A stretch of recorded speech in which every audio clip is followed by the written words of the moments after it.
podcasting will be a thrill. Grandpa and chill, grandson and friends. Grandpa and chill in full effect. We talk about it all, yeah, put it all on the set with that pet craze too. We chillin' with Rosie, come through, stay tuned, yeah, listen closely.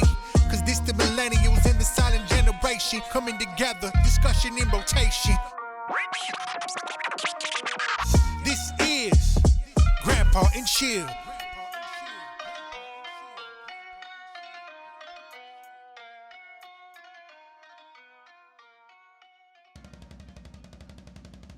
Welcome to the Wednesday, January 25th, 2022 episode. Today's the 26th? Yeah, it shouldn't 26th. be. For real? Yep. You already messed Oh, up. right. You're fired. Don't worry. Yeah, the job was yesterday on the 25th. Okay. All right. Trying again. Take 7. All right. Welcome to Grandpa and Chill. That's all that needed to be said. There it is. I love that. I think that's good enough. That Yeah, was our best one so far. we go straight into the intro. Hilarious. Good. Yeah. Hey Kevin. Hey Susan. Hey, Brandon.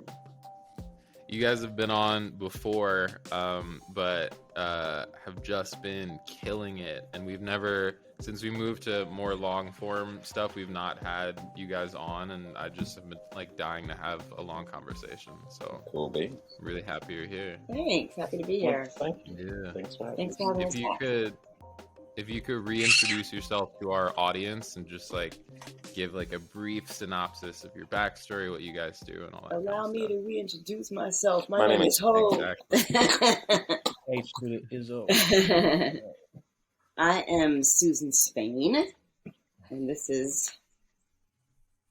Oh, I thought you were Oh, gonna I say guess I'm more. supposed to say the whole thing, right? Well, I'm from New Jersey, Montclair, New Jersey. Live in Manhattan, and I don't know. What else do you want to know? I should have written it down as you were saying. What do you do? What's your I'm an actress. I just actually my TV show. I just finished up the season of Our Kind of People. I played Rose Franklin in Our Kind of People on Fox, and we had our season finale last night. Oh my god. And our fingers crossed for a second season. We haven't heard yet whether we're getting the green light on that or not. But Cool. Was that through Gil? Sorry to interrupt. it was through Gil Talent Crew. Fuck yes. Brandon actually helped me get into Gil Talent Group. He told me about this great audition, and I went and auditioned. They were opening up an office in New York City. It was just before COVID, Wow. and they gave me a contract just around the time the world shut down. But they're awesome. They stuck with me, and I stuck with them, and as everything started to open back up, I got an audition for a TV series. And actually, I've been really busy auditioning. Last year I was flush with auditions. It was pretty awesome. They're great. No problem. So thank you, Brandon. Mhm. I love them. They're awesome. Brandon. They're an awesome agency. Fantastic. And Kevin. Yes, sir. My name is Kevin Craig West, actor, filmmaker, and she failed to mention that she's also a singer and a book narrator. Did. And she just, I don't know if you follow her posts on social media, but she just did a birthday party. I don't know if you can talk about private events or whatever. Well, you posted it, so It was anyway, she birthday party for you tell it. I love how he does that, though. He talks about me. I love that. Yeah, I'm also in a Motown tribute group called the Shadows of the 60s. And we just got back from performing in Los Angeles last week at Paul Stanley's birthday party from Kiss. There were lots of lots of big folks there. It was a lot of fun. And I narrate audiobooks. I have an Earphones Award for a book I narrated. That actually a friend of mine from college wrote that book. So that was kind of a nice coincidence. Called After Tupac and D. Foster. Earphones is what's what? It's an award that there are actually, I think there are 2 different awards you can get, or maybe 3, for audiobooks. There's the Audies, and then there's the Earphones Award, and I won an Earphones Award. You got the Earphones Award, you said? I have an Earphones Award for nominating. Wow. For narrating audiobooks, which I've been doing for years. That's cool. Yeah. What is the So I do difference stage. The difference in between audiobooks and earphone awards? I'm not familiar with these. the earphone this awards are terminology. they call them earphone awards because in order to narrate an audiobook you have to wear headphones. It's just the name of the award that's given for that branch of acting, like the Oscars are for film and the Grammys are for music and the Emmys are for daytime television. The earphones are for audiobooks. But what are the Audies or the other ones, right? The difference between They're the same. It's just they're the same. It's just like there are Golden Globe Awards for films and there's Oscars for films and there's SAG Awards for film. It's all, they're just different awards for the same thing. I see. Yeah. Cool. How did you guys both get into acting? We met during a play. We did a play together. I'll let Kevin tell that story because we have different stories of how we actually met. No, how do we? Which one is right? Oh, I thought you said, how do we meet? No, but I like the meeting better. We Hi. can get into acting later. Yeah. Performing with a band in front of all those loud instruments, my hearing is gone. No, you guys are so cute and so amazing because I asked Kevin, tell me about yourself, Kevin, and then he just talks about you. And then I'm like, Susan, how'd you get into acting? And you're like, so Kevin and I met. That's hilarious. It's cute. It's cute. How did you guys meet? We met during pre-COVID, way back in the pre-COVID times, and in a play in Vermont that was what was it, six of us on stage, 6 of us on stage the whole time playing a full town of 20-something people or something. Wow. Yeah. And we didn't have none of our work on stage. We didn't interact with one another. I tried to start cheating my blocking toward her to flirt while on stage. But yeah, we did a show together and hung out every day and Kevin was living in Los Angeles at the time. Well, yeah, right? Yeah. And I wouldn't let him go home. Hilarious. And yeah, we were the only melanated folks of the cast, so it was a kind of an easy attraction there. That's the only reason that he decided to date me was because they matching us up. All right. That's it. I've been in Vermont 6 weeks and I finally found someone. Yeah, exactly. Thanks, guys. But yeah, the play's called Judavine. It was a phenomenal play and fun work and yeah. Interestingly, on the way to we actually were on the same transportation to get to the theater, but didn't know, one another, nor did we know that we were both heading to the same place. In fact, I had thought of speaking to her and telling her to come see my show, but decided against it. And why do you feel that you guys tell the story differently, Susan? well, it's all in the ride to the venue that we have slightly different stories. We ended up on the same bus or shuttle from Albany to Vermont, and Kevin will tell you that I got on the bus and I threw my bag on top of his, and that I showed up late. I won't tell that story. She didn't throw her bag on top of mine. The bus driver did. But he thinks that I don't know, that I ignored him or something, or I saw him and didn't speak or whatever. And I had started, in addition to the job I was going to, I had just started another job with the job that I was leaving. I started a new freelance job. And when I got on the vehicle, I was just sort of like focused on getting that job done. And so I sat down and I've got my laptop and my iPad with me, and I just zoned out. I didn't notice anybody else on the vehicle. And when we got off, I got off before he did. And he said he was kind of cursing himself for not telling me about this play that he was in. And I think that always makes me laugh. But, he would tell people that, we were on the same vehicle and saw each other. And for him, he won't tell anybody else that, man. I guess that they didn't put that part in the story. But I like when he says that sort of thing, so I like him to tell it. I didn't see him. Even though I didn't see him.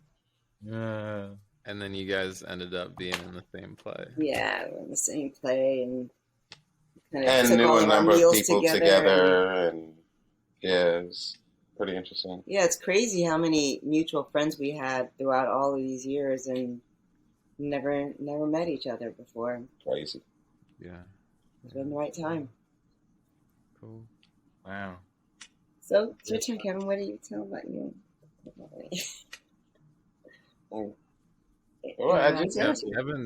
Kevin's been killing it.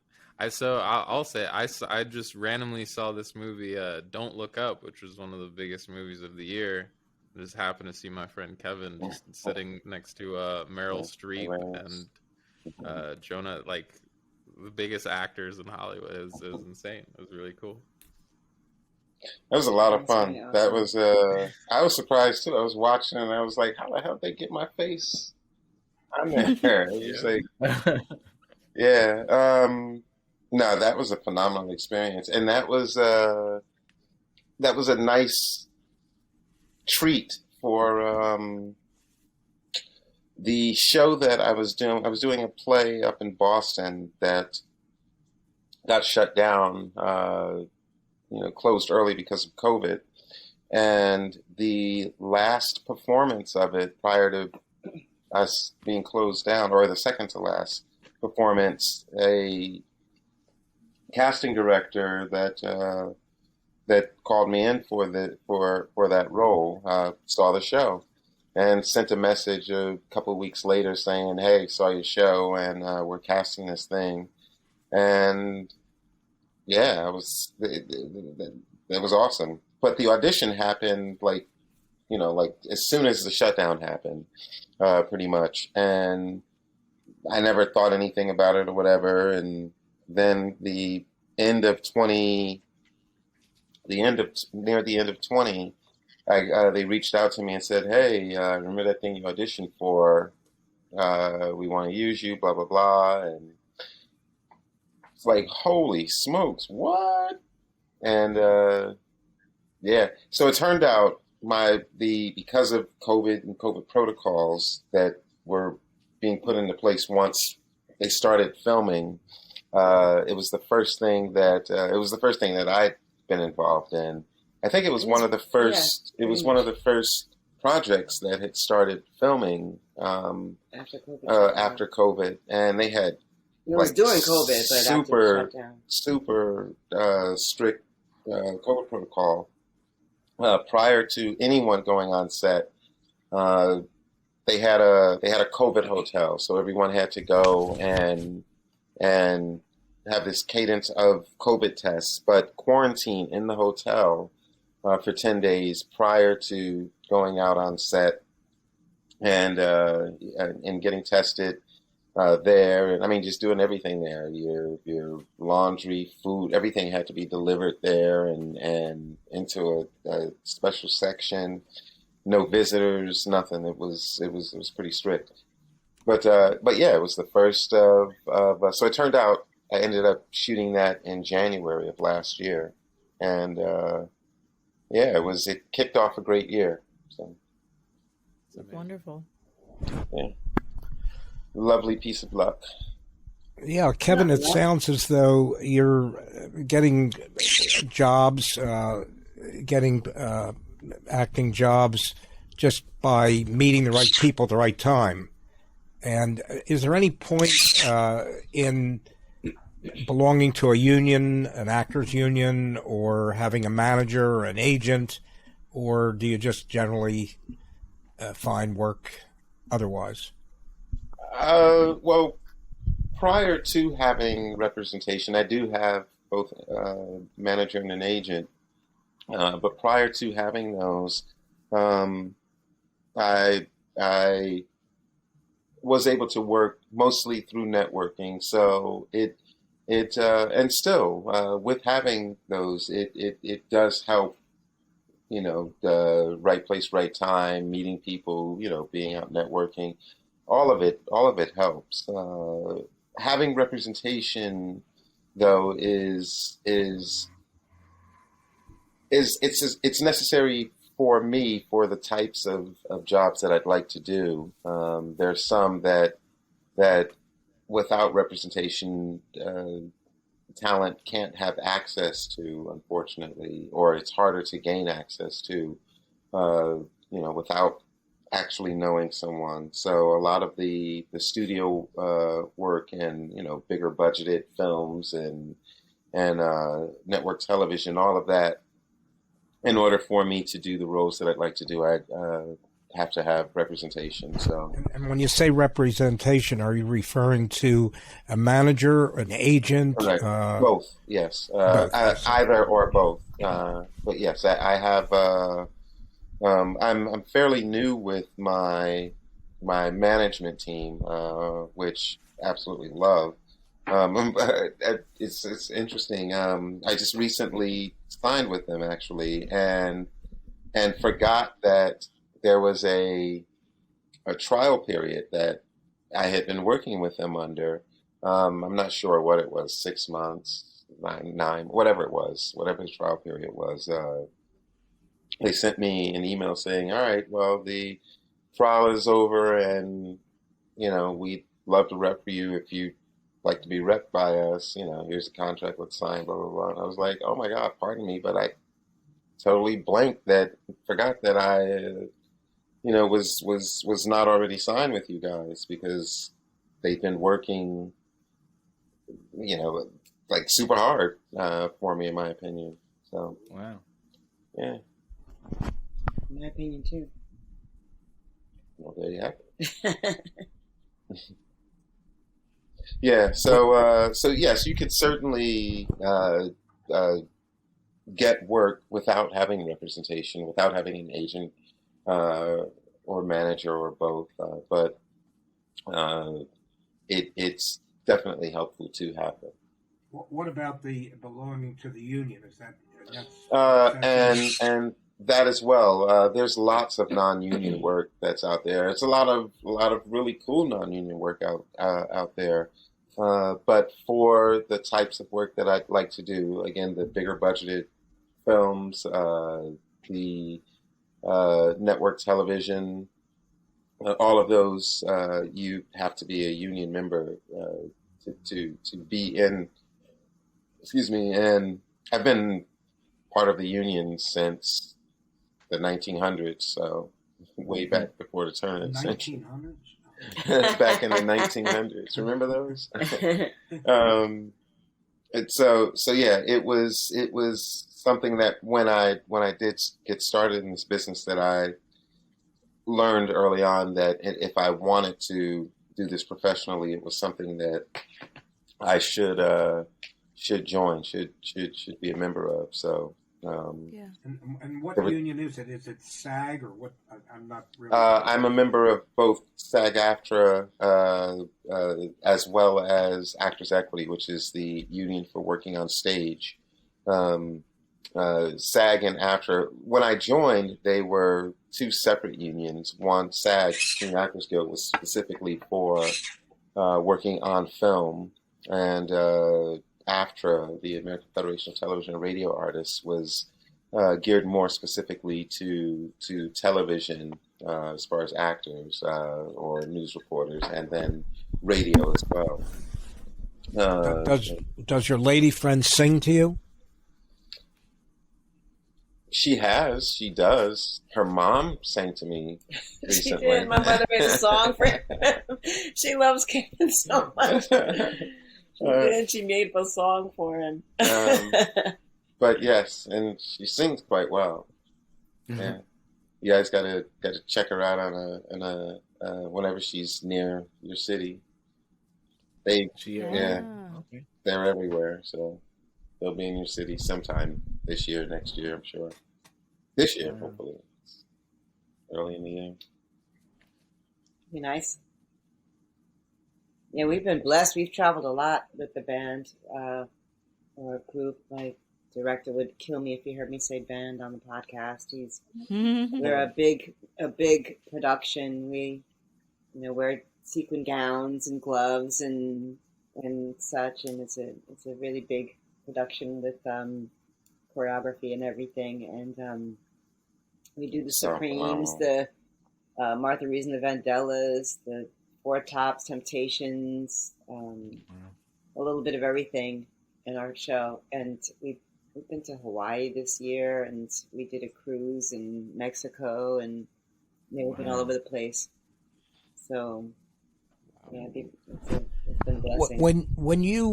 When you get like a new song, one that you're not familiar with, how long does it take you to learn it and be able to sing along with the band or whatever, the old chorus or whatever? How long does that? I need you to blink twice if you're okay. Just curious.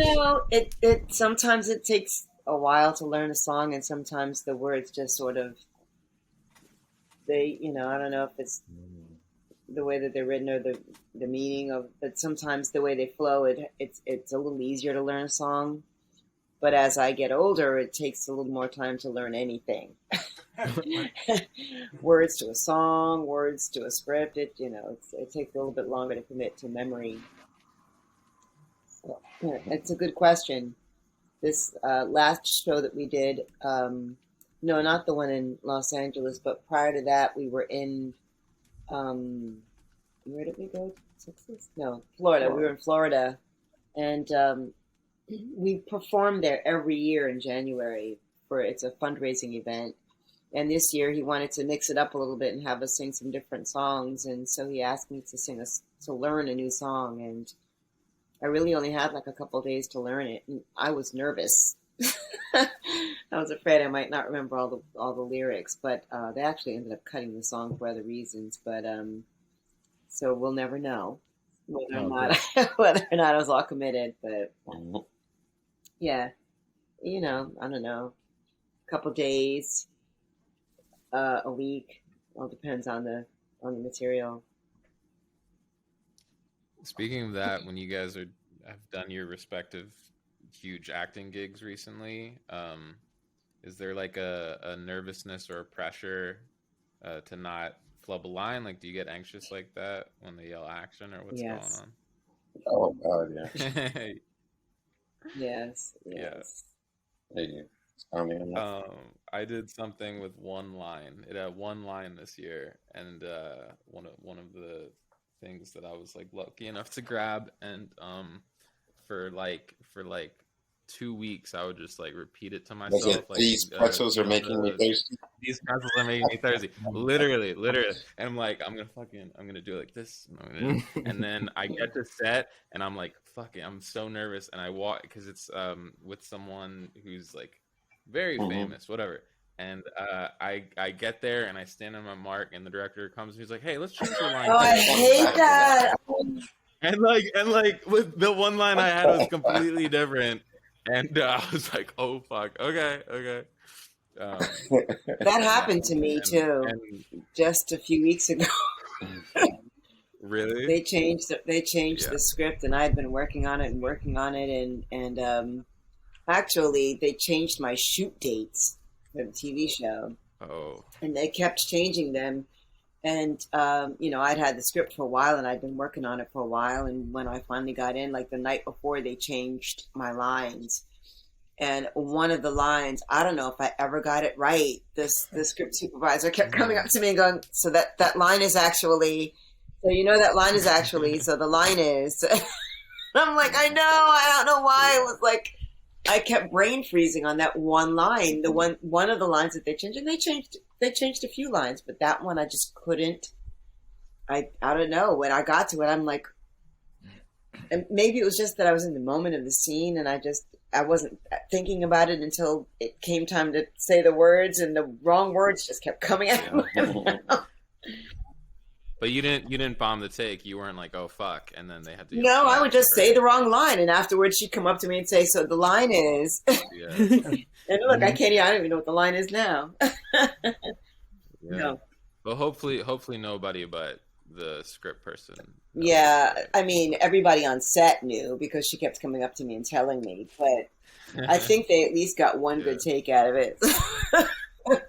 Good. So, I think what everybody saw on last Tuesday was the correct line, or maybe it wasn't. I don't know.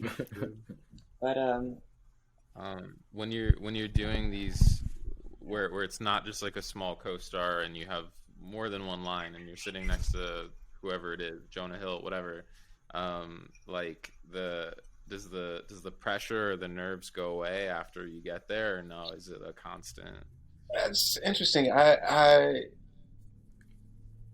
can't honestly say that I mean, I felt the nervous to like while in wardrobe, while in the trailer, while getting onto set, and then being introduced to everyone. Like there was, I was nervous up to then, but I guess I don't know. I guess after introductions, there was an ease because once like seated and go through a rehearsal or whatever, it then I don't know. But I don't know. Maybe I was still nervous. Maybe I'm still nervous and shell shocked. And no. Shell shocked. Shell shocked is But, a good way of putting it. Yeah.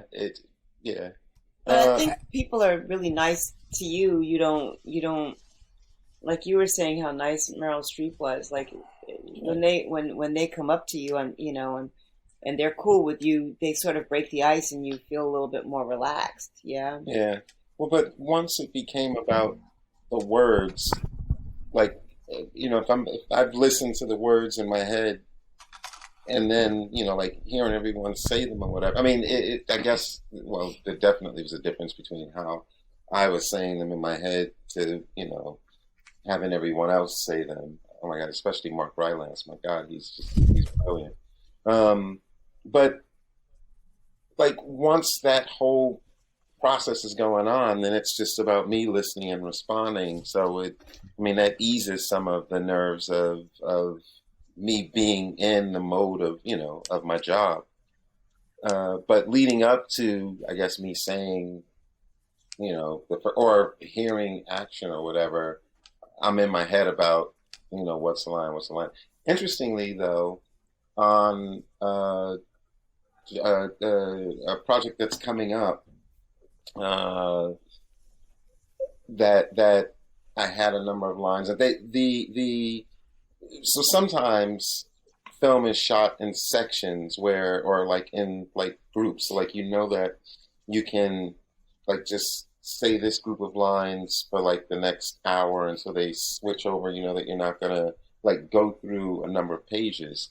Well, this particular thing, the director decided or asked if everyone was okay with doing 10 pages straight.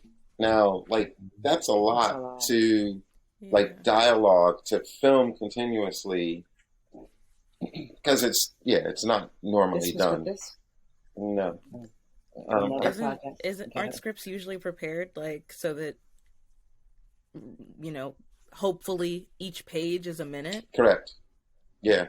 So this Yeah, that's was wild. so this was and shooting on film. So they were doing, I Oh think, goodness. using mags. I mean, it's 20-minute mags, but so they were shooting anyway. So it worked, but because of being used to it being done one way, I was not. A number of us weren't prepared for that, but it worked out. But so initially, I thought, oh my God, I don't know all of the lines on this. I was waiting till we got there because the repetition, then you learn it, Yeah. and yeah. So that initially threw me, and I was in my head about it, like, oh, when we get to this part, what is that one that keeps throwing me? Oh, what is that? But again, it all worked out. But yeah, that made me more nervous. That was why I thought of it. That made me more nervous than working with the celebs and Don't Look Up. I mean, now mind you, this also had uh, celebs, so I could have been nervous from from the people that I was working with, but more so because of the big block that we were about to tackle. Mhm. That we successfully did too, by the way. Have you have you Wow. worked with any particular actors that you are enamored with because you feel like they're so talented, or is everybody just pretty much the same? I've been blessed I would say that, I mean, everyone that I've worked with, including this lady next to me, I've had that feeling about, like the past year of work, it felt like master classes that I got to sit in on and have this out of body experience with, because it's just like continually pinching myself, like, wow, I'm actually sitting here, having scripted lines with so and so, or then having a conversation about blah blah blah, whatever, and being able to just like watch their process and incorporate it into my process, and yeah, all of it. It's just been like, wow. And it's quite interesting. I can't say that there's any current living artist that I'm like starstruck over. Um, uh, that I would that I can't like talk or be myself around. Cicely Tyson was one such person that I just, couldn't be myself around. It was What like, was oh that my name God. again? Cicely Tyson, first black woman to win an Oscar, um, for Best Actor, and she's I'm sure you know she is a lot of stuff. But yeah, so aside from her, I've never been. I mean, I'm in awe of tons of folk, but yeah, I've always felt comfortable around um, great talents, but yeah, to actually get to interact with them, in directed, scripted scenes, it's pretty cool. Feel blessed. Does getting a good night's sleep affect your performance, or not getting a good night? I don't know. I can't really say that I've honestly had a good night's sleep. I have a weird sleep schedule. I That's just true. and like I could sleep like a couple of hours and like be fine. I Wow. get up like 0 dark 30 every morning, and yeah, I can go to bed late but I take a lot of naps throughout the day. Once I became a senior citizen, I just noticed I started napping a lot. But you don't fall You asleep talk- on the set, right? No, I've not fallen asleep on set yet. That's a concern of mine that he'll fall asleep on set. Yeah, narcolepsy hasn't quite set in yet. I don't know if that. Huh? Interesting. I don't know if that just sets in. I think you Oh, either it have or you doesn't. I don't. can't. Oh. No. Gotcha. Yeah. Kevin is full of surprises. Full of silliness. Yeah. How you doing, Fine? I'm doing good. I'm doing good. How about yourself? I'm good, man.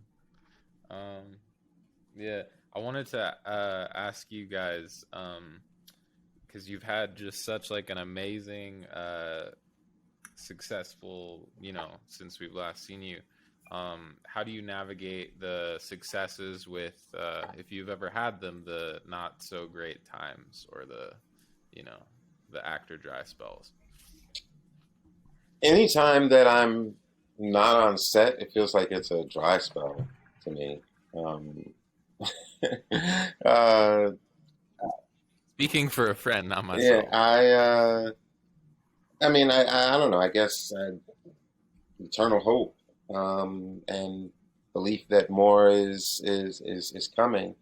I love the word, the New York State motto, Excelsior, ever upward. And yeah, I just believe that if I keep my belief, then yeah, to keep me going, and there's always going to be something coming, and it just seems to just pop up out of nowhere. And For me, it all depends on the length of time in between jobs.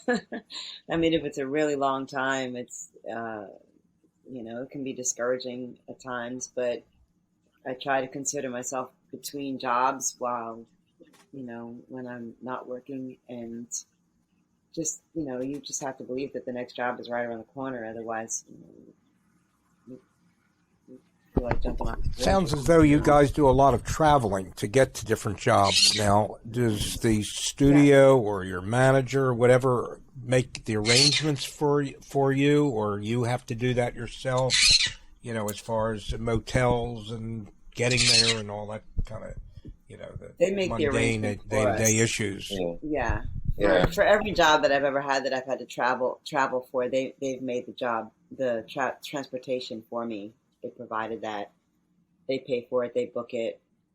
In fact, this TV series, I had one instance where I had to travel from the TV shoot to a job with my band, and I ended up having to change once they were trying to book me actually to the location where we were performing with the band, but they ended up, because the dates were sort of mixed up, ended up bringing me back home, but they handled everything.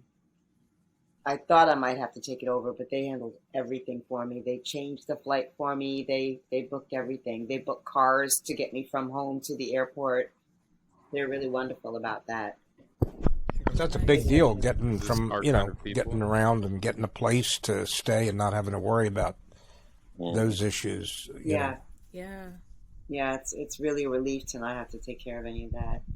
I did children's theater, was one of my first union jobs. My first union job, it actually got me my Actors Equity Association contract, and it was the cast members were also considered assistant stage managers, ASMs, and part of our job was to load and unload the set and to drive the vehicles around. And although they booked our hotels and stuff, we drove all the cars. It was, you get up and the early morning shows, you get up early in the morning, you drive to the venue, you do the show, sometimes 2 shows, then you break it all back down. After you build the set, you break it all back down, put it in the van, and drive to the next venue. And that was quite a tedious job. I don't think I'd want to do that now, but when you're a kid trying to get your equity card, that's that's paying your dues, and we all did it. But it was the next tour that I got. I was like, I don't have to drive, do I? They're like, no,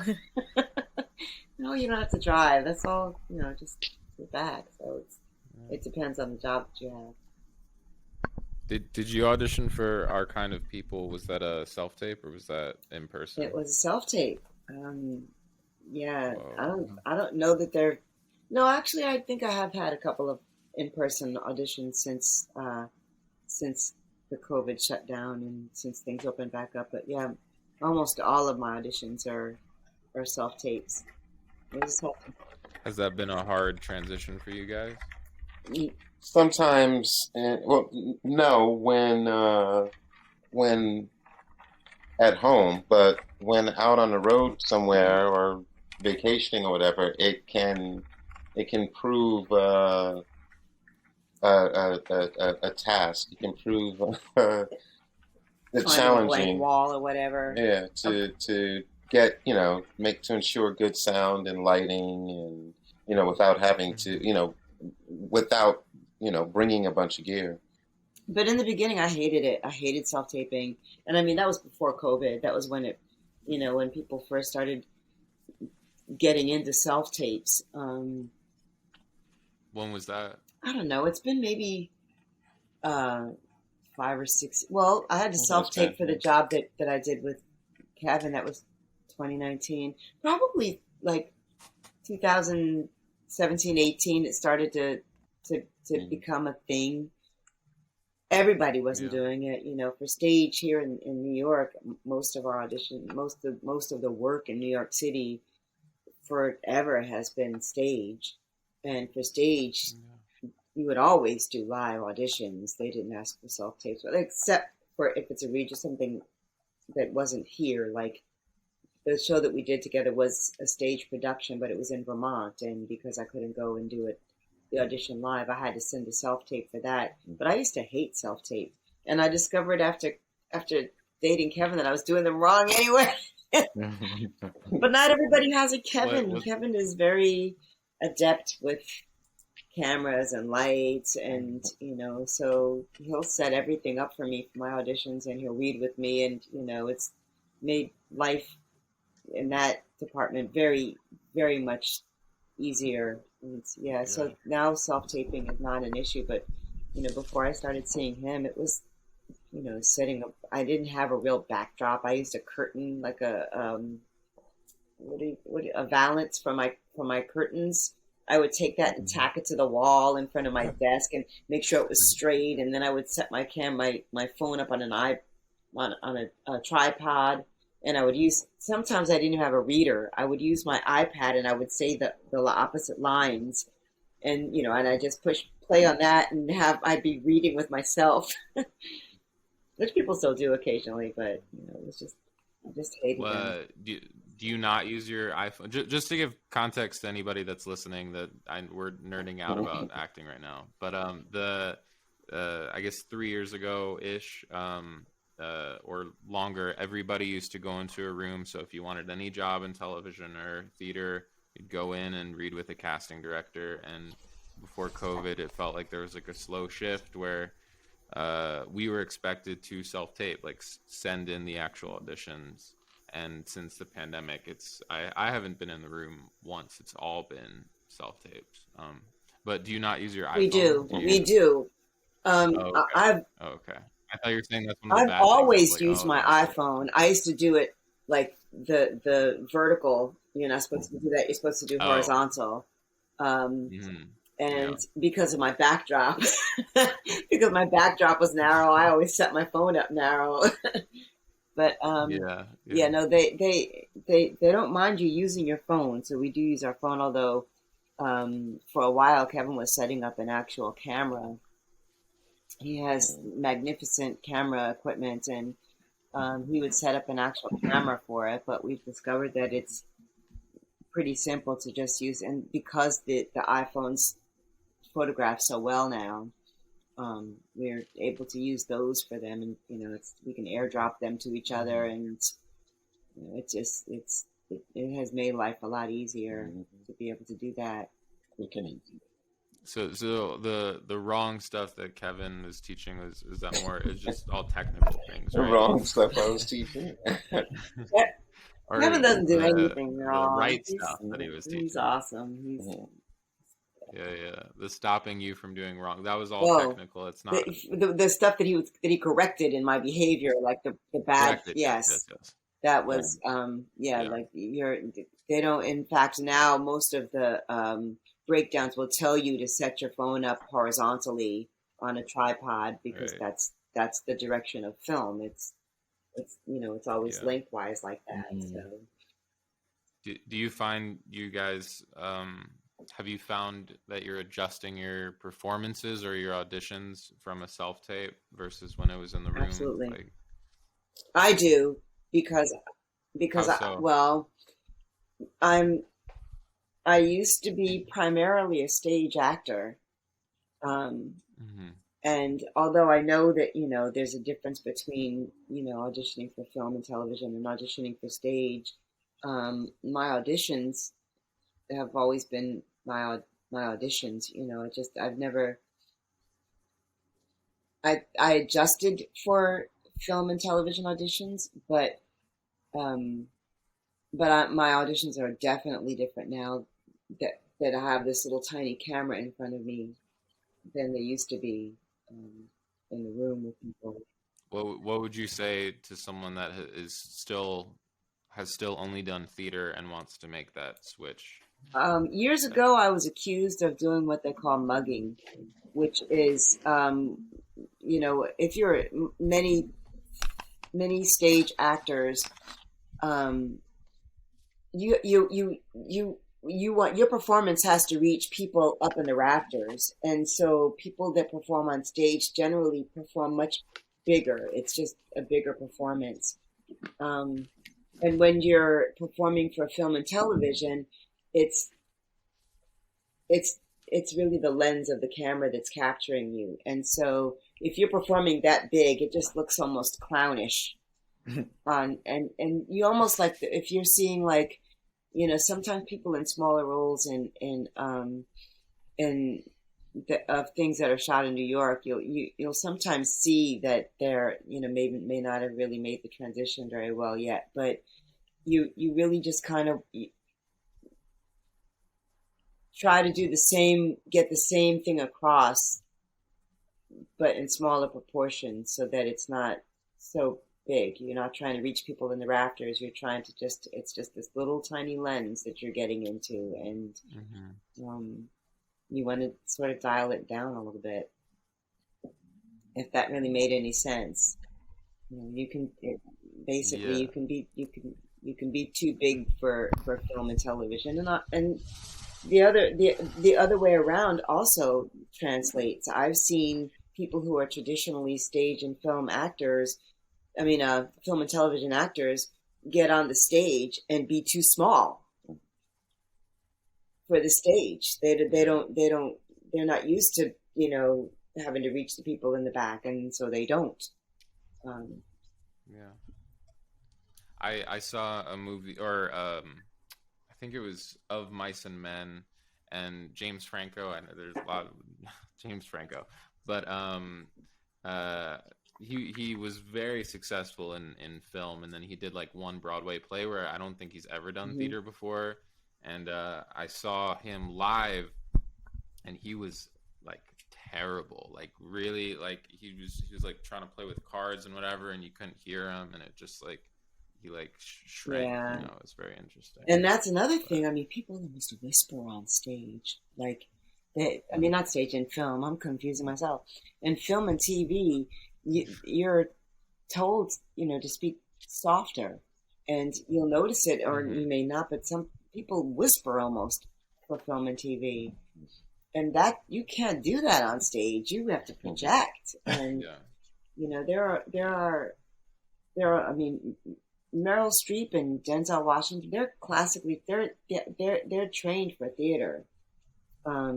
They managed to do that crossover very well. You wouldn't know it, but they're theatrically trained actors, and so So is Mark Rylance, who Kevin said Mm. was Oh my amazing in the God, film. Why? that I love how you were acting with Meryl Streep, isn't Jonah that Hill, I crazy? think Leo, and then you're like Mark Rylance was the good No, one. they Oh were no, all they're all good. Wow. phenomenal. They It's were just all good. His well, performance was just different No, than I'm what. kidding. But obviously they're the greatest well, I actors like watched of the our the time. the the, the director Adam McKay gave a lot of leeway for, like, after we did what was scripted, he then allowed for alternate versions of it and a lot of ad libbing, and was encouraging, a bunch of I mean, there's like lots more footage, I'm sure, with any film there's always a lot more footage than you get to see in the edited version. Anyway, so we did all of this extra stuff, and there was this one point where he had given a suggestion to Mark, along with a couple of extra multisyllabic words that were part of the, I guess, list of elements that he was saying was part of this asteroid, this meteor that was going to impale the Earth. You and I The, might have had a problem with this, Brandon. so so in saying, okay, yeah, do it this way or whatever, he's like, do you need time to work on it? And he took like literally 30 seconds and then just like ran it off, and it was like, oh my God, it was just yeah. I mean, they were all brilliant. I mean, Jonah Hill, my God, he's so quick witted. It was just, yeah. As I said, it was like a masterclass. Just No, everybody in that scene is one of my favorite actors. Be right back. Talk amongst yourselves. I'm sure you guys, people that are in the cast like yourselves are almost always very nice people. But do you ever have a problem with any cast members or a director that is offensive to you? Is that? I'm usually the offensive one, so I nip it right in the bud. I'm just like, I'm gonna be the asshole. No, I've actually not had that I can think of. Not on camera have I worked with. Yeah. You don't want to you don't want to name any names. Oh, I would if I had a. No, but no, yeah. I mean, I could certainly, say, oh, I had a bad experience with so and so, and I don't think that it's. I mean, if I had a bad experience with someone, I don't think that. I think that it's okay for me to share. I mean, as long as I'm not, bad mouthing and bashing them or whatever, but to share what my actual experience was. But especially in all of the work that I've been blessed with this past year, they've been masterclasses for me. It's just been absolutely amazing. I'm this coming Tuesday, the 1st, I'm on an episode of FBI Most Wanted, and filming that experience was just like again, like just phenomenal cast of people. Are you the cop or the fugitive? I'm you have to tune in. Okay. I was quite surprised to, in conversation with the cast, while it not being scripted, to hear their native accents. It blew my mind, and yeah, that just blew my mind. That not one person sounds the way they sound when they're in their character. It's like, what? Wow. But yeah, phenomenal cast. Oh my gosh, they were the best. The bee's knees. Yeah, that's this coming Tuesday, February 1st, 10 o'clock, I believe. Yeah. PM. Is that the same show that the fellow whose son was killed or what is like the host in the show, or is that a different show? I don't know. I don't Yeah, know. I'm This not is sure. it's a Dick Wolf series. They have FBI comes on at 8, 9. and then there's FBI International, and then FBI Most Wanted. Yeah, it's a whole night of FBI. Mm. Sounds like you're getting a lot of work. I think I've been accumulating some questions in my head as I've been listening. I guess the first one is, how long have you guys been together? You might have said it last time you're on, but I just wanted to. Well, it's grown since the last time we've been on. It's 1,472. It looked like it. 17 hours. I was guessing that. Yeah, we've been together. 2.5 years. Yeah, going on 3 years now. Wow! Congratulations. Thank you.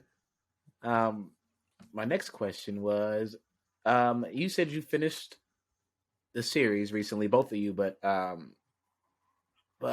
just wondered, this is your first? This is like a first series you started from beginning to end, or have you done multiple like TV series compared to other acting? Like, is it normal for you guys to have like do a series from like a TV series? None of this is normal. This whole COVID year of work has been it's been abnormal. And we've had different experiences in our series. Yeah, Kevin's been in a number of TV series this year. He was in New Amsterdam, Law and Order, Organized Crime, FBI's Most Wanted. He's been in a number of series. I've been in one. And nothing is normal, like Kevin said. I mean, I'm sort of transitioning from stage to television and film, and we've actually done our own thing too. Excuse me. I wrote and directed a short film that Kevin and I co-starred in. That we're in post-production. We're just finishing it up, and we want to sort of submit it to film festivals. And then we have another short film that Kevin starred in that I directed, and that one is in post-production. So we filmed the whole thing, and we're having it edited right now. It's 2 or 3 times the length of the one that I wrote. But I've also written a pilot. I've written we haven't done it yet, but we acted in a pilot that's being written for us. So we've been keeping busy with all kinds of things. And I've done a lot of writing. In fact, I'm trying to complete a play. This theater that we've both worked for, Kevin has worked for them a number of times, Capitol Repertory Theater in Albany. They have this playwriting series, where they try to, they take submissions for new plays, and there's a January 31st deadline. I'm trying to meet with a play that I've written. So we just kind of keep ourselves busy doing all sorts of things. Well, I mean, it's kind of, you didn't answer my question, but this wraps around to my. I was just getting ready to say, did I answer the question? It's no big deal, because it actually goes right to where really the most important question, or something that's really been kind of sitting in my head more than anything, is I've been thinking about, I've been listening to podcasts too about like meaningless jobs, or jobs that are meaningful, and all, just like jobs that you just don't think are important, like working in a office, and you feel like you go home, you go, I don't know what my job is for, right? So I hear you guys talking, and I'm like, no, this is meaningful work, right? Because this is something that you get up and you would do regardless of if someone was paying you or not. I would think maybe it seems like you come off fairly passionate. I'm wondering if you've ever worked a job that you felt like was BS, or have you been lucky enough to kind of just been riding the meaningful wave? I've have worked in restaurants. I'm that actor for over 30 years. And although it has paid my bills, and I would say when I was younger, I might have found it challenging. That's work to me. And they say if you have a job that you love, you never consider it work. It's it's just something that you love doing, and you do it. Stage and film and television and my audio books are never work to me. It's something that I love doing, and it's more like the next project rather than than just some shit job that I'm doing. Is that okay to say that? Yeah. But I mean, but does it? I'm sorry. No, I'm just kidding. Yeah. No, go ahead. What were you Okay. saying? All right. That was all of it. That was all I had. No, no. I was hoping you cut me off. For me, go ahead. I interestingly vacillate between whether or not this is a job with purpose or not. I sometimes, like, I have to sometimes I feel guilt about having a job that I don't feel is a job that I love to do, and to the point where I think, wow, well, there are all of these like meaningful jobs out there, first responders, doing work, teachers, all of these meaningful things, but I have a job where I make people laugh or cry or smile or whatever. And, I have to remind myself that does give meaning, to people. There is meaning behind it. There are times where I can easily get caught up in the stigma of being an actor.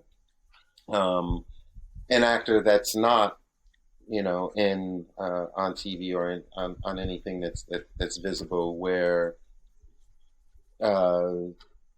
it doesn't where it doesn't feel good to be an actor, because friends will unknowingly say things that are hurtful to actors. I can't think of it. Even family. Yeah. So it's easy to, from that, I've I guess conditioned myself to easily think that acting is a hobby, or that acting is something it's an extracurricular thing, that it's not a career to be taken seriously. But thankfully it is, and I do believe that I bring myself around to realize that yes, it has great meaning, and it does a great deal for people. So there's a lot of education that happens through. I think that the majority of what we get to learn, and I think that it's one of the best ways of teaching, of seeing people's experiences lived out, through comedy or drama. I've also had projects that I've been on where the script was just horrible and condescending, and just it doesn't shed a good light on Black people, or not a good light, but just like misrepresents people. And I'm not going to do that. I'm not going to if it were a true story and something bad happened, I get it. Or if it's a well-written story and that I get it. But if it's just something that is just misrepresents people, I'm not doing that. I'm not going to let you make us look like crap just for your benefit. Or so I just I've turned down some work because the scripts just weren't weren't good. There's something interesting that well, all you guys said everything interesting, but when Kevin was talking about meaning for his job, for being an actor, and feeling like, is it meaningful? Because I'm looking at it as an aspiring artist that wants to do something, and I'm thinking like, yeah, of course you're meaningful work because it's meaningful to me, right? Mm-hmm. But I get what you're saying, because it's probably so many times that someone does what we think is a meaningless job that someone may be looking at and go, oh, that's something that, I might want to do. I'm sure maybe somebody is looking up to someone in a cubicle and go, I want to do that, man. I want to sit around and do nothing. And I don't It'd be think great. there's any such thing as a meaningless job. I mean, Ooh, every job is. I think if What about the pyramid schemes? What about like when they're just like, it just feels like they're just. Sometimes I just think that it's a okay, job just for capitalism. yeah, that's a good point. I was speaking more like people who do what's considered kind of grunt work as Yeah. and those are necessary jobs that maybe nobody likes doing, but I wouldn't call them meaningless. But you're right. Well, I Ponzi think schemes are not they're not it's meaningful jobs. I also say for the psyche of people too, because I think people know when they're doing something that's not very meaningful. I think, and they don't feel good about it, and that's like a good argument. I'm sorry, I'm going all No, it's a good point, universal though. health Get and it. universal income type of thing. But Uh-huh. I don't think people are gonna just sit around and do nothing if they have the opportunity to do nothing. They would probably do something that made them feel meaning, because I get sad when I'm doing something that's not meaningful. When I do a job that I feel like is not needed, I get depressed about working. But then if Right. I'm doing something, even if it's a hard job, if I'm doing something I'm like, even if it's running food, at least I know I'm running food. Like Yeah. it means something. So compared to like, I don't know. Yeah, like doing like pyramid scheme stuff makes me sad, because I'm like, what am I doing here? What is this? What a job is this? Who's getting paid from all this? Right. No, that's a good point. Yeah, but I sit corrected. no. No, I it's get true. what you're saying, because in the same breath, just like you're saying, every job does. If it's giving someone something to do, it's a meaningful job. I shouldn't be rude. Somebody's a No, part you're of right, a pyramid though. scheme crying right now. No, you're right. I mean, a job that is, people making their living off of stealing from other folks.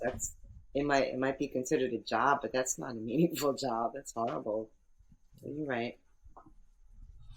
Well, entertainment certainly enriches people's lives. I know all the time that my wife and I spend watching acting on television. So, it brings a lot into your life. It does, and also takes you away from your life sometimes. Mm-hmm. Otherwise, I think life would be kind of boring without it, without entertainment or music or whatever. Mm-hmm. Yeah, I wanted to ask to what you guys were talking about, like to people that are, I don't know, even high school or kid, whatever it is, like younger people that like do find it very meaningful. What's your advice to them? Like, what would you say? Someone that's listening that is like wanting to pursue a dream. Go for it. If it's a dream that is fulfilling and is not harmful to anyone else or yourself, go for it. We've one life, and it sucked to live it, in regret. Kevin and I grew up, we're a little bit older than you, but I did not have the means that kids have today. You can put yourself out there doing whatever it is that you want or love to do. So if you're,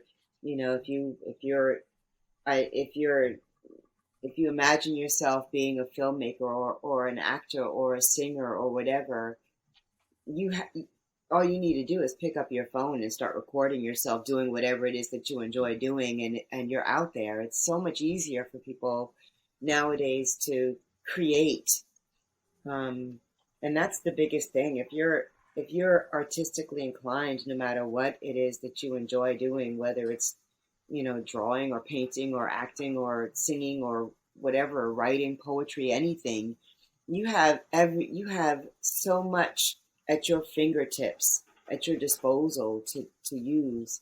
And I say use it all. Do whatever you can to put yourself out there. That it's such a blessing to have those opportunities. I had an opportunity to get a scholarship when I was in high school, but in order to get that scholarship, I had to make a videotape of myself performing videotape. And in order to do that, I would have to hire someone to film me. I'd have to pay for a studio, and it was like all this money that my family didn't have.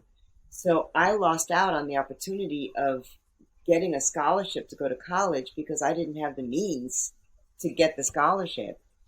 So, anytime anybody's interested in doing anything, even if it's just a little interest, even if you just like, I wonder what that would be like. There's this young man that was in this, is it okay to talk about that? Young man that was in this, this thing that Kevin filmed, and he loved it so much that he just started reaching out to Kevin, like, how do I do this? How do I do this? What do I do? What do I do? And, Kevin has been sort of trying to not really mentor him, but try to encourage him, well, try this, well, do this. Well, next thing you need to do is do this, because you have to put the work in. Mm-hmm. You have to work at what it is that you enjoy doing. There may be 1% of performers that actually just things fall into their lap. Most people, you have to work to get what you get. Yeah, and I think that number is the 1% is even high. 1% is. I think 1% is way high. Yeah. But the other side of the coin is that there's a lot more competition today, isn't there? A lot more people want to be in the acting field or want to be a singer or whatever. I don't know that that's true. I don't know that there's any more people now. Well, there are. I mean, if we were to look at the census, there's probably more people, period. But I don't know that there's any more people now than there were then that would be interested in it. I just think that everybody has the same opportunities now that didn't have then. Mm-hmm. Yeah, I think that because of the access, that because of the available resources to create now, I think that not that there's more interest, there's more examples of interest that are out there now. Floodgates are open. It's like back in the day when, before, this digital world that we're in, someone, it wasn't that everyone couldn't be a writer because pens and pencils were sold everywhere. Mm-hmm. But, you didn't see that everyone, wanted to be a writer. Now with everyone having access to, to video and photography gear via their phone, it's easy for any and everyone to just say, okay, I'm going to be a filmmaker, and then show you the work that they're, being a filmmaker with or whatever. You no longer have to move to the big city. You can live in the smallest rural town and create on your device and there are more platforms and get it out for there, yeah, as well. Like before, even if everyone wanted to be a writer and went out and bought pens or whatever and pencils, didn't have the platforms for people to self-publish as we do today. Mm-hmm. To produce a show, whether it's for television or stage or whatever, I'm assuming is expensive. How do you get the backing? Is it necessary to get backing for whatever production you're going to do for whatever purpose that it's going to be? If it's going to be on anything that's controlled by, if it's going to be on a major network, or if it's going to be done by a major studio or something, that backing comes through, well, specifically in television, comes through sponsors. Paying for the commercials, for the ads that air during that time slot is what gets something paid for. So you could essentially not have a budget, not have any money, but have a great product or a great script or a series or whatever, but have connections to a number of sponsors that are willing to pay the ad time and you can walk into the studio and say, hey, I want this show to air at this time, and these are the ads that are going to pay for it. And as long as those the ad time is covered, you've got yourself a show. I've Well, listened. yes, but also like if you're trying to anything you're trying to create costs money. I mean, if you're trying to do it yourself or like a film, like it depends on the budget. But like if you're doing like a web series, it might be a lot less of an investment than it would be to. Well, the reason I gave that example is because in this industry, I guess with anything, barter can take the place of actually having funds. So again, and knowing people. So if I know, let's say I know someone that works at DuPont, and then I also know someone that works at Lockheed Martin, and I know someone, if I have friends in these places, and I can say, hey, would you guys do a commercial, sponsor me for a commercial during this time period or whatever? If I can get people to run a commercial to promote their stuff during a specific time period, I don't have to come in with any money for a project, at least on television, because that's what television is about. It's about ad space, selling ads. If you've got great ads, then you get great prime spots. If you've got if I can only get Ronco or KTEL to sponsor something as opposed to getting Madden NFL or PlayStation to sponsor something, then I'll end up in like 2 a.m. time slots, or the time slots where the commercials run for gambling debt or for what I mean. So it's a I mean, I guess everything is barterable. But yeah, it costs money to do all of these things, but sponsorship you can get that without having. I enjoy listening to music on the TV, and I've noticed that like every song that I pull up has a sponsor, and they're usually pretty substantial companies. So there's a lot of money, I guess, out there to to sponsor all types of production. Mm-hmm.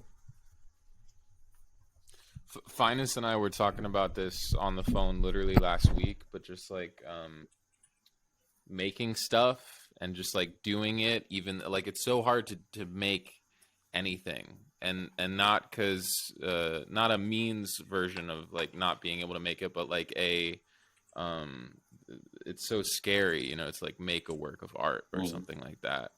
And then once you do it, and like the fear is it'll be terrible, and then if it's terrible, then it's heartbreaking, but then you do it again and you do it again and you do it again, and it gets like a little better, and it's like so satisfying.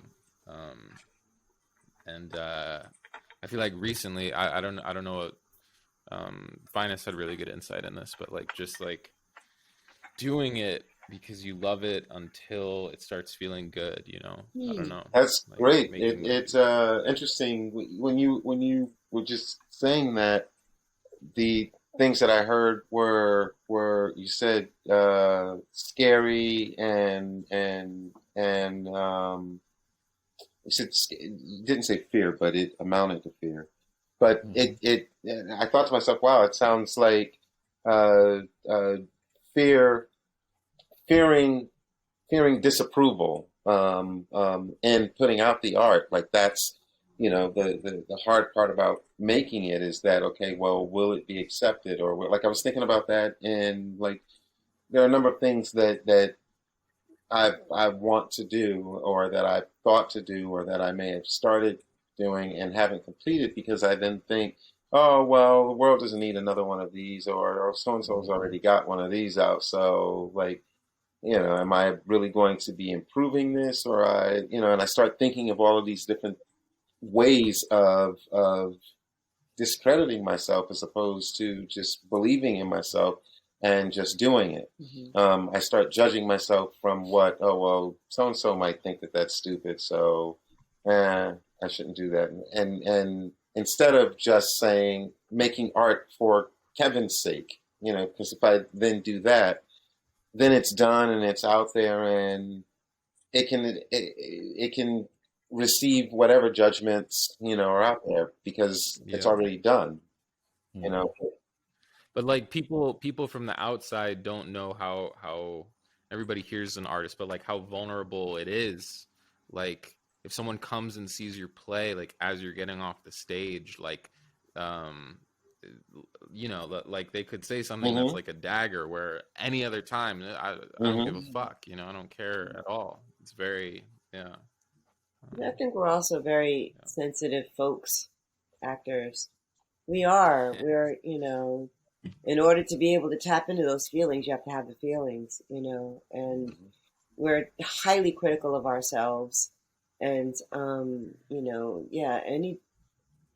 any kind of bad vibes that you get from something that you've done can, it hurts very deeply. And I think that can be true for even the hardest person. Someone that's not really in touch with their feelings would never admit how affected they are by the things that people say about them or to them. But, it's got to hurt to some degree. But to us, it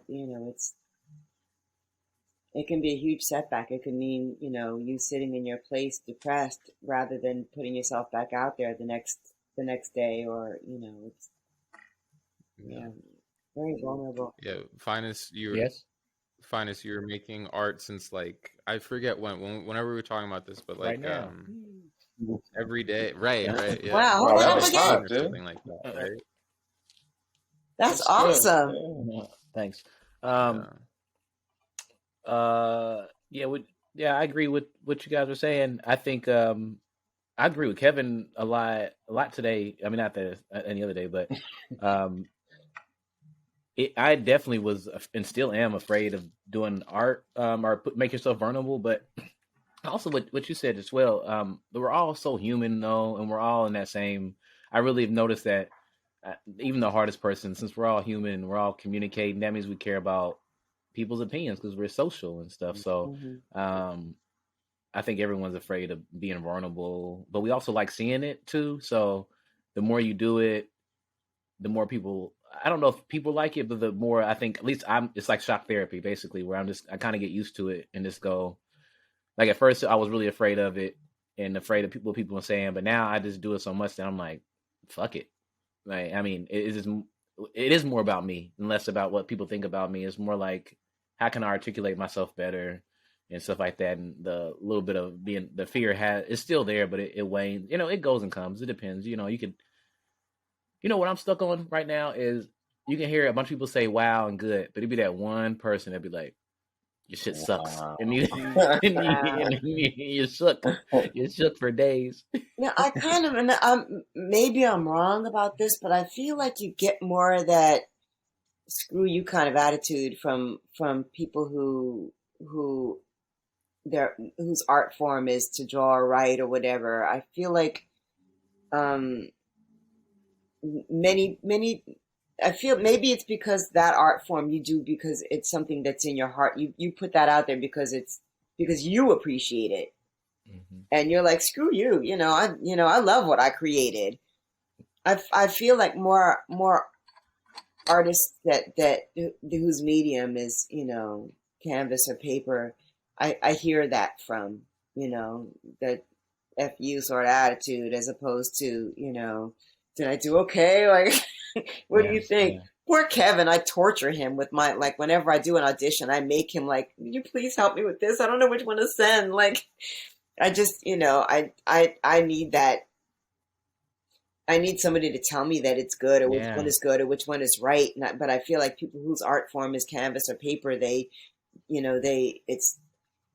a little bit of anonymity, whatever, anonymity. Like it's not so, even though it is me when I'm drawing stuff, but I can at least cover it up a little bit instead of when you're acting, even though you're acting as a role, still people. I think I don't know because I'm not an actor, but I could assume that when someone tells me my acting is bad compared to like my drawing is bad, I think I would take the acting a little bit bad because it's like you're kind of saying I'm bad. Like I mean, Right. where if I'm drawing, someone tells me that my drawing is bad, I go for now, or just for this second, I can get better at. Not that you couldn't get better at acting, but I could see the difference. I could definitely see. But also art. They don't like it, but somebody will. Yeah. Interestingly, it's all subjective. Period. Yeah. Art. The interestingly, like if someone were to say, and I wish people would say, were more forthright in giving honest assessments of plays or work. But if someone were to say, my sister would say that, like, you were horrible. Your acting was bad. My sister would tell me that. But what it would do, she's said things like that to me in the past. But it generally will make me, that kind of honesty will, like if it were said to me about acting, I probably would have already felt something similar about yourself already. Right. Mm-hmm. But I think that I know that what that would mean for me as far as acting is that I was in my head, or that I was not true to a character. I wasn't being vulnerable. I was instead being self-conscious and judging myself. And because I was getting in the way of myself like that, it could appear bad or inauthentic. So that can be a very valid critique from someone to me. So I would appreciate that. I'm sure it would sting. That too, sounds I'm like sure it could sting in like, oh, your acting sucks. Yeah, I can't imagine. That sounds like to me like she believes in you and knows your potential, and she's like, you didn't meet the potential that I know that you have, which is different from the sometimes where it's like the person that is like, you're not it for you will never be it for them kind of thing, Well, yeah. This is a question too it goes back to that shock. The more you do it, the more you get criticized, or the more you just put it out there. But it still seems as though like what I mean, pigeonhole you actors. I'm like, y'all still soft, basically, is what I'm hearing. No, I'm just joking. I don't mean that in a mean way. I'm just poking fun. I know that you guys are sensitive. But it still affects you pretty hard. Some of you, I think it's all different. It seems like maybe it gets a little easier for some of you, or some of it doesn't. Or what do you feel about criticism? I guess it depends on where it's coming from and what's being said, how it's being said. I mean, it's just, oh my God. Yeah. As Brandon said earlier, though, it's like, coming off that stage, someone can say all kinds of things to you any other time, but that in that one particular time that it can affect you that way. So yeah, it depends on the circumstance. It depends on what's being said. Would you rather have it being someone random or someone close say something? Because now I'm thinking about it. I don't think I care about other random people, but it would probably hurt my feelings if like someone in my family was like, "That's bad." Yeah, I guess it would depend on the situation. I can make a case for both situations. So yeah, I guess it would depend. It then though ultimately does go back to me to correct it, to make it feel better for myself, and that it's about, in knowing that art is subjective, and whether or not to judging the how it was delivered, what the intent was, if it were a stranger, it can be, there are too many variables. Yeah, I'd have to just judge it based on the situation. I feel you. But constructive criticism to me, if it's, whether it's family or friends or a complete stranger, if somebody's if the criticism that I'm getting is, it's not coming at you with daggers, but coming at you with positivity. It's easier to take. It's usually that might help you to do a better job next time or to see something differently.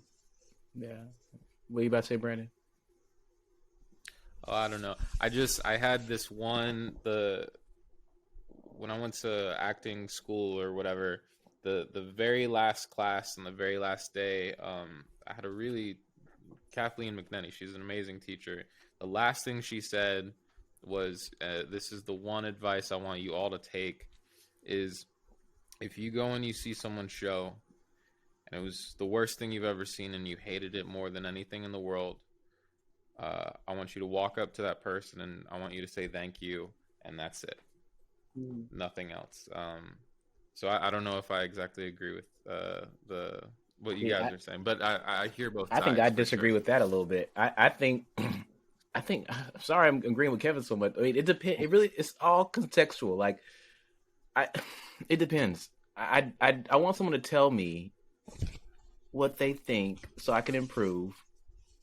But then at the same time, yeah, but what do any of them know? And they could be completely right, but they're on the outside, and then what you're doing, whether you're drawing going up on stage, that's from the inside. I mean, it's a different experience when you're like. I personally try not to say anything negative about somebody's work anyway. There's an old saying: if you have nothing good to say, don't say anything at all.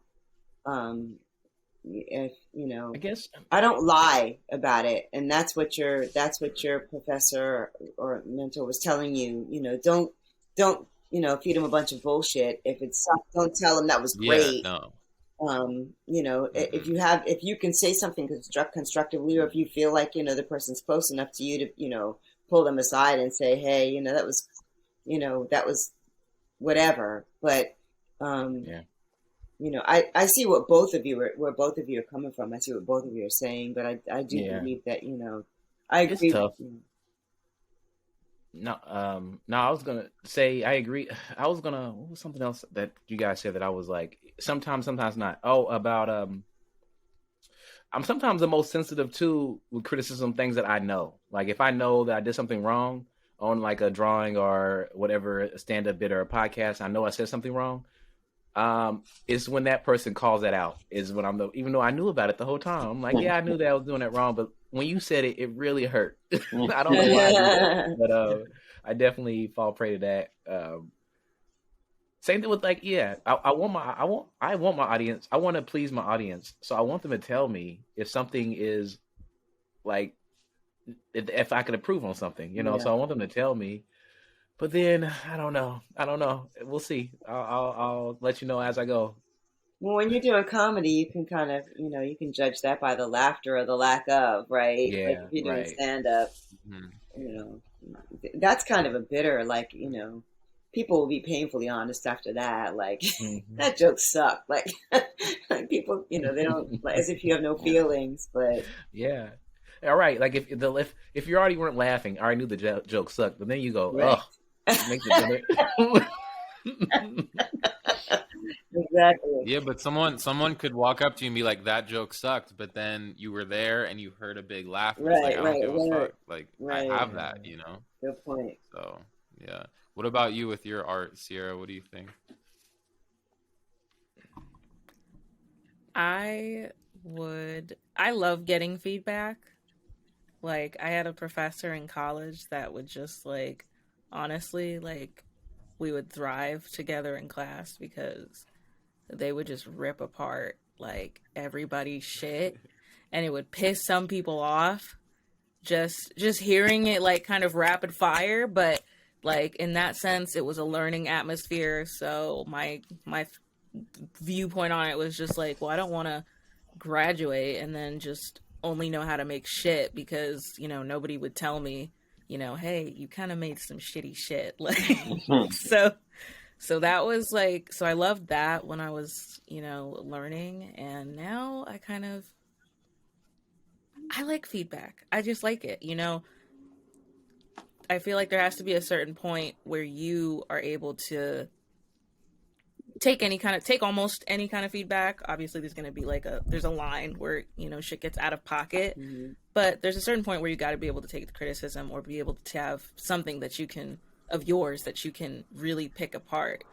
And like, I have stuff that I make and stuff that I used to make, old stuff that I make. And there's some old stuff where I'm just like, I just want to repress this memory. I don't want to look back here. Yeah. But then, you know, I also have I feel like most of my work, I can look back and be like, you didn't know how a tripod worked, but now you're a tripod master, babe. And I can still find, like, either in hindsight looking like, man, you know, I can see the growth, I guess, now, or I can at least see, you know, man, you were really in your bag that freshman year of high school. You were really happy that day. You were really happy with this work at the time. You know, you gotta be honest with people, because there's some real not great stuff out there. Because sometimes we just be going with it. We just go with it.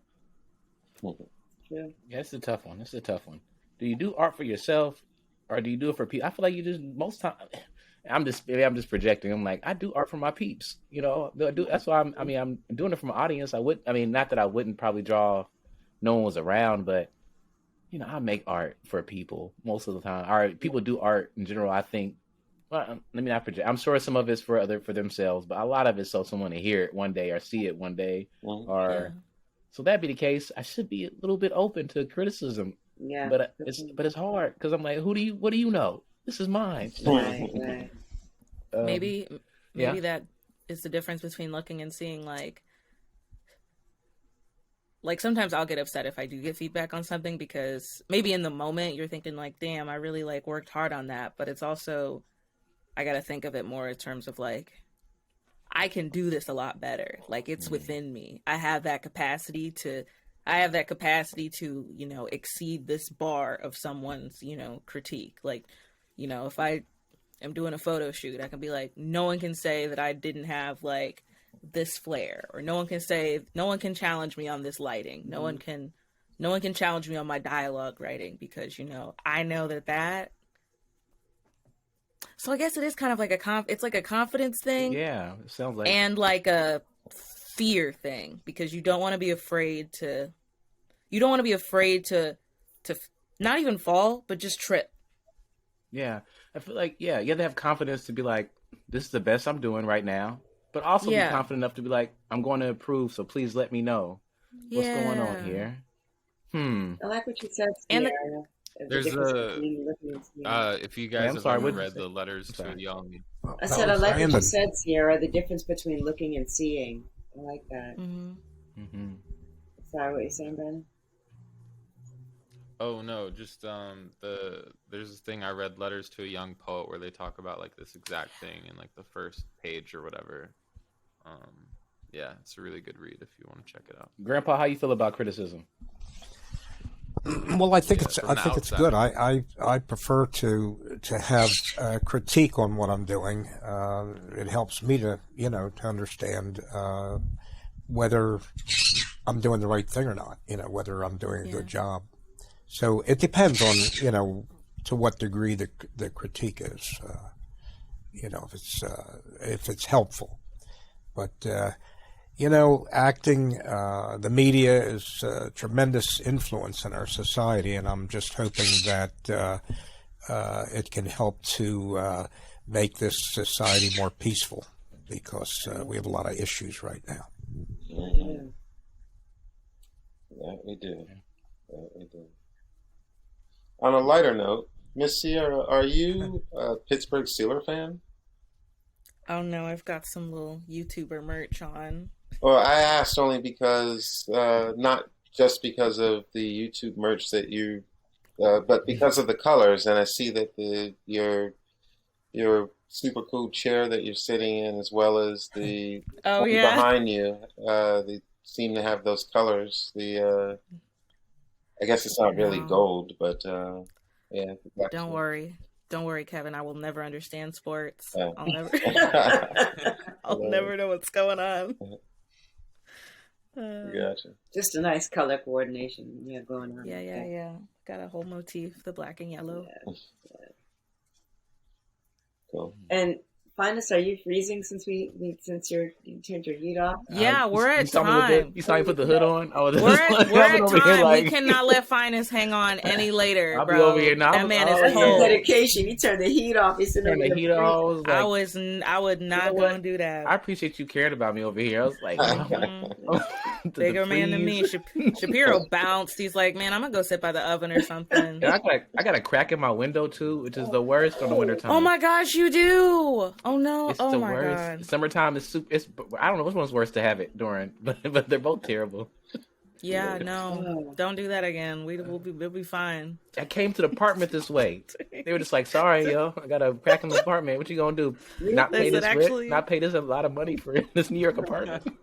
You notice the crack in the window, and you're like, "Oh, that's art. So it's actually going to be $50 extra hilarious. to stay there for the ambiance. Yeah. We're charging you for ambiance." Oh my gosh. It's too funny.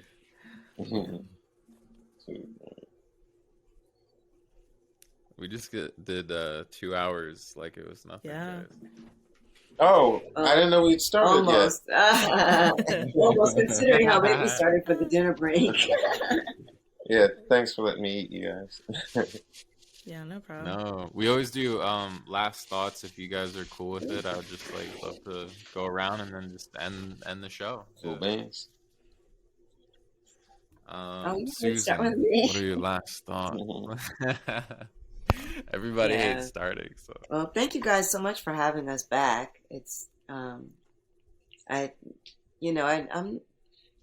when you're an actor, you're trained to be out there in the public and and you perform, but you don't. My first band was a rock band, and I always had a hard time speaking in between songs. Like I just never. You almost have to write a script to say the right things, otherwise you're just up there and all of a sudden there's crickets. So this moment that you've put me on the spot to be the first one, I'm trying not to have crickets, but to say something meaningful. Thank you very much for having us back. And it was almost a year to the day, because I think last year was my birthday. Yeah, that we it met. was. when is your Well, birthday? the now? 13th is my birthday. Was last week, or I think you're right. until 16 days. Thank you. Happy Yeah. birthday. Is that a- I hope it was Wait, your good. birthday? Yeah. Yeah, so yeah, it's sort of our anniversary. Our anniversary with you guys. Oh. Yeah. No, not our anniversary. It's With like each our other. anniversary passed? Wait, what? He's like, Dag, I missed your birthday and the anniversary. What about you, Kevin? Last thoughts? Get out there and just do it.